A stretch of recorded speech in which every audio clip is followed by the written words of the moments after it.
Well, now, on a couple of occasions in the 1990s, I took a tape recorder to the West Yorkshire home of Anne Cryer. Anne, who's now 82, was then the Labour MP for the Pennine Mill town of Keighley.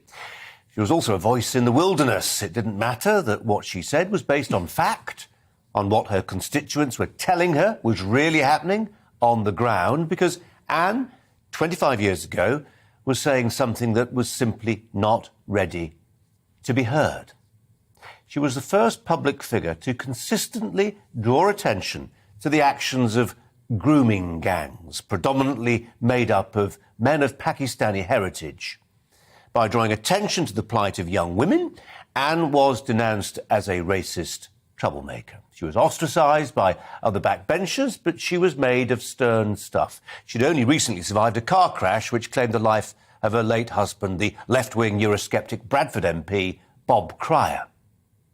Well, to an astonishing and, frankly, I think depressing extent that we know anything about the grooming gangs is down to a handful of courageous individuals. Anne Cryer is one. The former Rochdale detective, Maggie Oliver, is another.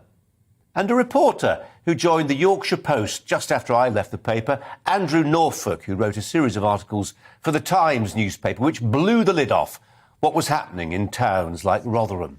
Did you find any unwillingness to believe this was happening by some of your colleagues? The politically correct brigade will always have anxieties about this sort of thing. And, yeah, I mean, you don't want to give the BNP and the English Defence League ammunition. But then again, I had to think, if these were my daughters, I'd be very upset about this. So what can I do to alleviate the situation?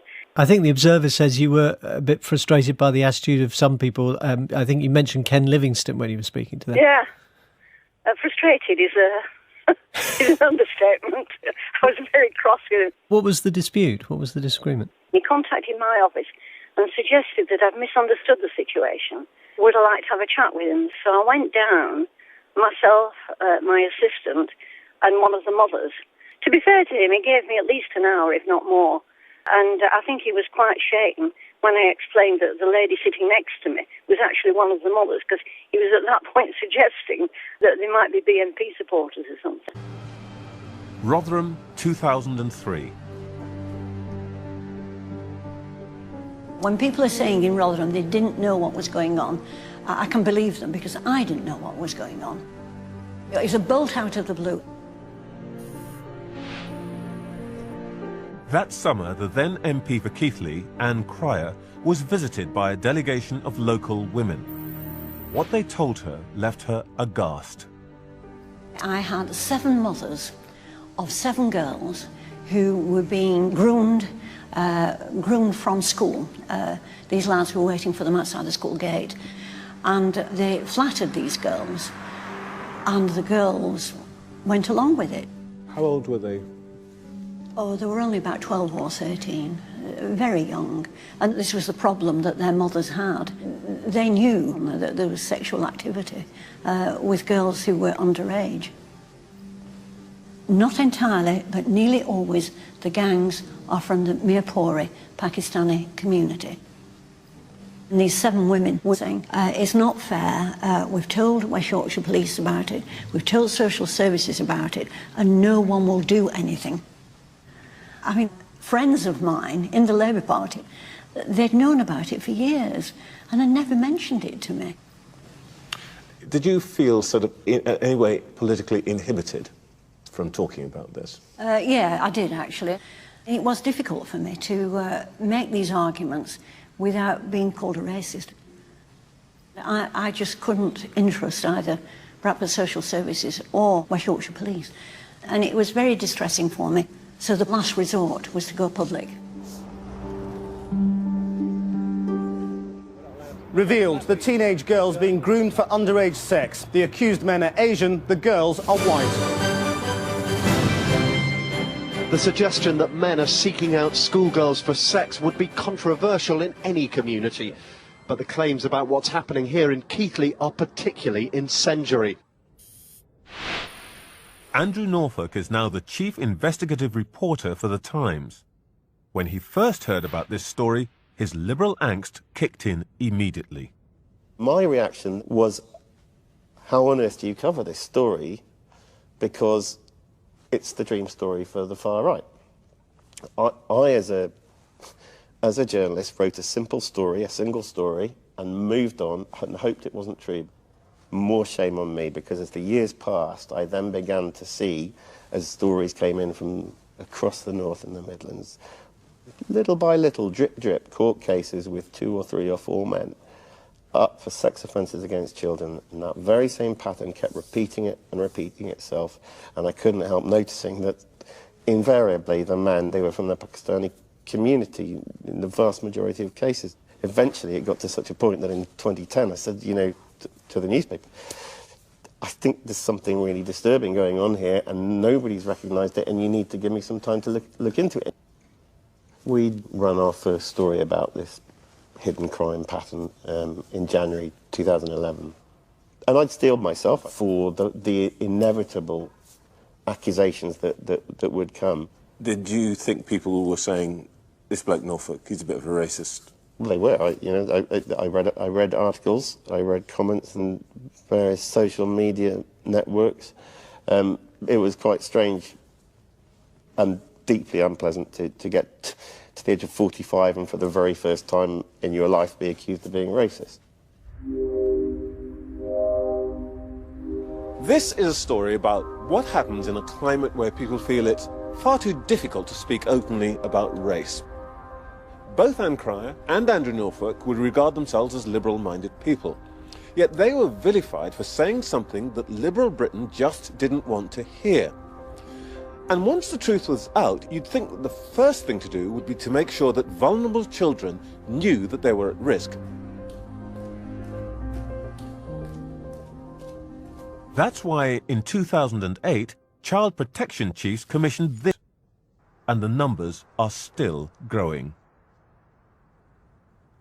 We've just had a report earlier this year in Rotherham, an independent inquiry that has said in a town whose Pakistani community is less than 5% of the population, 1,400 predominantly young white teenage girls have been groomed and sexually abused, and the overwhelming majority of men involved in that were of Pakistani origin.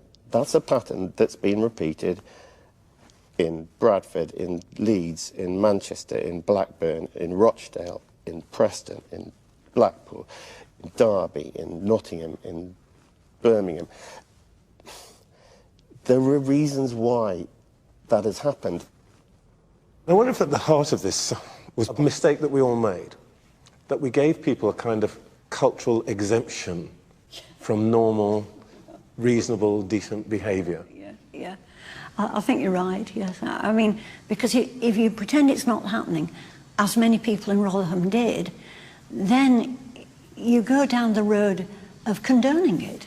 You're actually saying, this is all right, because it's what they do in that community. Well, it's not.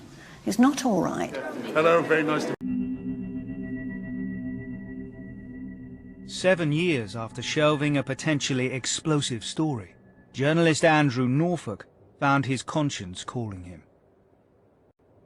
As the years went by, I had this very uncomfortable feeling I hadn't done my job. I was on a long weekend, I was driving up to Scotland. I had the radio on, a news item came on the BBC. Greater Manchester Police have been describing how a 14-year-old girl was forced to endure an absolutely horrifying ordeal after being forced into prostitution. The vulnerable teenager was targeted with vodka and cigarettes after she was spotted wandering the streets before she was made to have sex with a string of men. At no stage in the report had the names of the defendants been read out. I'm sitting in my car in the middle of nowhere, and I'm thinking, you've not heard a word about this case until 5 minutes ago. And yet, with every fibre of my being,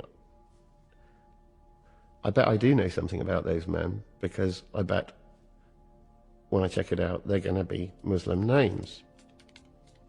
So I got back, I looked it up. They were all Muslim names, Muslim men. I sat down that night and I wrote a very long email to the news editor of the Times saying that I thought there was something really troubling going on here, that it wasn't being acknowledged, and and that I needed some time to look into the story to see whether what I thought was a pattern was indeed a pattern.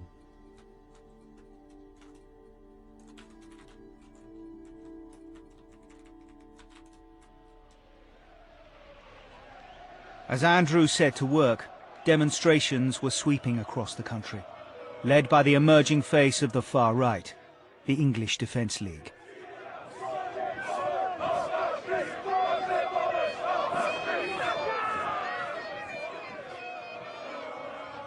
Its members were young, organised and growing in numbers, and its marches often descended into violence. Gas grenades were thrown, police vehicles were vandalised, and the police themselves were attacked. The EDL's goal was to stem the growth of a faith that it believed was corrupting the country. And in the grooming of white children, they saw not just a crime, but evidence of a broader Islamic agenda. Militant Muslim gangs taking liberties in our towns and cities, taking liberties with non-Muslim youth, non-Muslim girls, raping, pimping, beating, abusing our whole system. As you can see behind me, there's a massive police presence in Bradford today. Around 300 members of the English Defence League came to this town. The squeamishness of the liberal establishment, and that includes the media, national politicians, police forces, social services, in actually confronting what was going on, left a void, and into that void marched the EDL to spread a completely poisoned, a divisive agenda. It had become quite personal for me. There was a sense of actually reclaiming this story from the wrong agenda, the far right's agenda, and putting it squarely where it should have been all along. We used every bit of software we had to try to look back at every criminal court case that there'd been in recent years in which 2 or more men had been convicted of sexual offences against girls who were aged 12 to 15, where the initial point of contact had been in a public place. Shopping mall, outside a bus station, train station, city centre, outside school gates. We needed to build that picture of all such cases, because if we were going to say what I sense we might be going to say, which is there was a specific pattern here involving men largely of the British Pakistani community committing offences against young white girls, we needed rock-solid evidential base.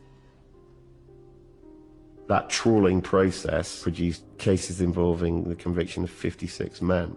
Of those 56 men, 3 of them were white British men, 53 were Asian names, 50 of the 53 were Muslim names, the vast majority were British Pakistani.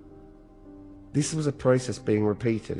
It was happening in Birmingham, it was happening in Bradford, it was happening in Manchester, it was happening in Burnley. How had this pattern developed? How had it developed apparently completely unseen by the authorities? How come every single aspect of the British establishment treated every single case that had cropped up as an isolated one-off case with no pattern whatsoever to any of the other cases that were so similar?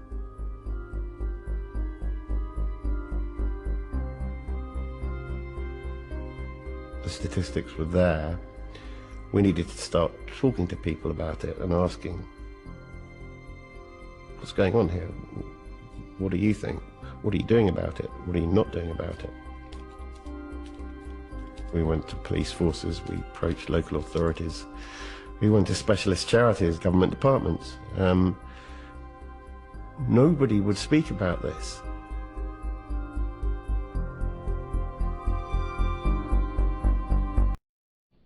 Gavin Suker, when he says both groups gave Luton a bad name, anything I did, anything we did, was a reaction. We were a reaction to a problem. If that problem had been dealt with, either by Gavin Suker's government, by Gavin Suker's Labour Party, who in fact now he's actually coming out now admitting that there's huge problems in the Labour Party within Luton with postal irregularities, voting and etc, etc. I think he said democracy's finished within the local Labour Party because of the way they're just using the system. But yeah, if his group and his government would have dealt with these problems, no one would have heard of Tommy Robinson. There would have never been an English Defence League. But his government and his local council's tactic was to appease, and appease some more. And led to the English Defence League. So if any of them have a bad or negative word to say about me or any of the group I formed, well, they need to realise that they created it, that it's their fault it happened. They made it. Yeah. So Gavin Sukar, if you're watching this,